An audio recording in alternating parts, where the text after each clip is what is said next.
Welcome back to WWE Wrestling News. As Stone Cold admits he hasn't shut the door on potential in-ring returns, which means he possibly will be at WrestleMania 41, probably facing CM Punk or John Cena or any new big star or someone that they might just want to throw him against or uplift them as a superstar. And as you can see on my screen here, I'm just not talking just to talk. It is Wrestling News that he has just said this.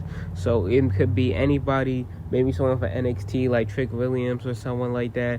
But anyway you put it, Stone Cold has opened another door up for another match potentially. And speaking of NXT, Joe Hendry lost to Ethan Page last night with Trick Williams as the special guest referee, which does make sense because he is on TNA, which I could understand why they didn't push him and put him as the champion.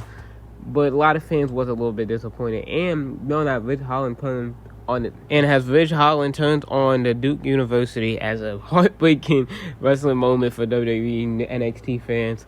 I think that some of them will move up to the main roster. I think some NXT people deserve to move to the main roster. I think some aren't ready. I think Joe Hendry should at least come in the Royal Rumble once or twice, just because he does have a very good connection with the fans, and he is one of the biggest stars, but he is still signed with TNA. But now we're going to get into the NXT No Mercy result. Jack defeats Wesley. I think Wesley came into just a little tad bit boring for me. But I don't know if it's just me. If you like this character, you like this character, I think you should move up just a little bit called a change of character a little bit. It's just a little bit bland, just a common thing.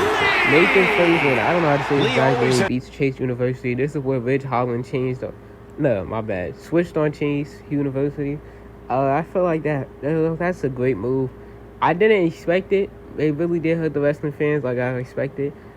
I've watched it. I've said it before in this video, but I watched it, and it's a little bit sad to see how he changed on Chase University. The North American champion Obi Femi excuse me if I said his name wrong, has retained his title.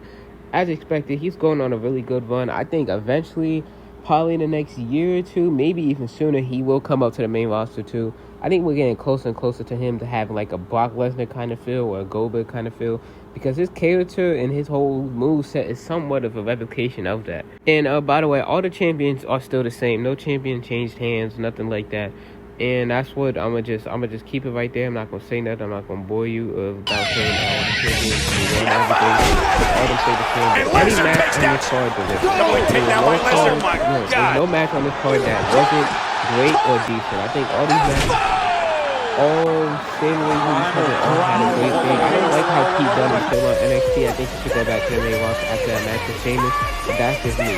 I think that Joe Hendry and Ethan Page had a great match. Chris Williams as a special guest referee did add another element to the match.